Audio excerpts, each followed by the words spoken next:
Oi, gente! Dessa vez eu resolvi vir fazer um vídeo para falar sobre esse livro. Eu acho que quando eu li o da Grada, eu fiz uns posts com texto mesmo, mas esse eu achei importante vir falar um pouco com vocês sobre o conteúdo do livro. Vou falar com as minhas palavras, né, as minhas impressões, o que eu captei de conhecimento que ela transmite, certo? A Robin DiAngelo é uma pesquisadora americana que baseou seus estudos nas relações raciais americanas, mas como ela fala no próprio livro, todos os outros países que tiveram colonização, né, da época da escravidão, também se encaixam aqui, né, nesse tipo de situação. O nome desse livro, na verdade, Não Basta Não Ser Racista, Sejamos Antirracistas. Essa foi a tradução que chegou para o Brasil. O nome dele, o título original é Fragilidade Branca, certo? E ela vai tratar o livro inteiro sobre esse tema. O que ela chama de fragilidade branca?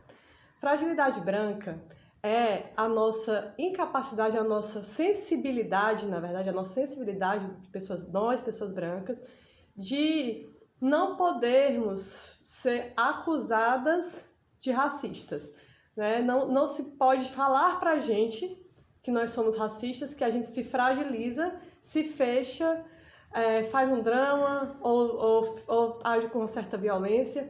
E ela vai explicando durante todo esse livro por que é que não tem como a gente escapar da racialização, né? E aí, uma coisa que é super importante a gente entender é que quando a gente fala de racismo, se existe uma raça que é oprimida, existe a outra que oprime, né? E isso não acabou com a escravidão. Isso se perpetua até hoje e é muito importante que a gente entenda como é que funciona, qual a estrutura que faz isso funcionar até hoje, essa estrutura social que faz com que as pessoas brancas tenham um lugar de privilégio, como ela mesma fala, de supremacia, de superioridade frente aos outros povos, né, as outras raças, as outras pessoas que a gente chama de racializadas, né? A gente precisa olhar pra gente e entender o que é ser branco, o que significa ser branco. E eu ainda acho mais importante a gente entender, pra gente, né, entendermos o que é ser branco no Brasil, que eu acho que ainda é mais delicado ainda. Então, eu já falei para quem vê meus stories e tudo que é muito importante pessoas brancas que se dizem antirracistas ou que amam pessoas pretas estudarem mais, né? Esse livro eu acho que devia ser estudado nas escolas, inclusive, sabe?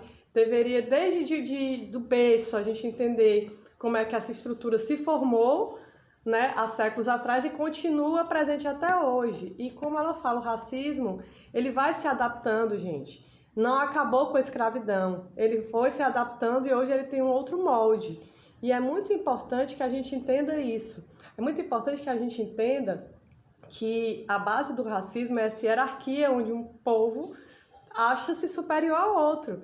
E a gente está tão impregnado dessa nossa cultura que às vezes a gente não percebe, ou a gente se faz de inocente, né? Tenta fechar o olho, mas eu acho que quanto mais a gente for resistente, menos a gente realmente vai conseguir lutar de fato contra o racismo, entendeu? Para a gente de fato quebrar essa estrutura hierárquica, a gente precisa primeiro, antes de qualquer coisa, estudar.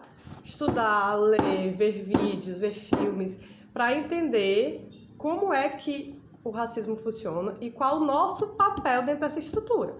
E a gente precisa também saber detalhadamente o que é ser branco no Brasil. Então, eu já estou acabando o livro, já vou começar o da Bell Hooks, e não queria deixar esse recado, né? Não queria deixar passar em branco. Eu não queria deixar de falar com vocês sobre as minhas impressões sobre esse livro, de como eu acho importante essa pesquisa e de como eu acho que vocês precisam começar a estudar sobre branquitude. Não adianta ficar só estudando sobre racismo e antirracismo. A gente precisa, a melhor atitude antirracista que você faz é estudar sobre a sua raça, como a branquitude se formou, por que que ela age assim até hoje, por que que a gente tem esse privilégio, por que que a gente escapa de muitas coisas e, enfim.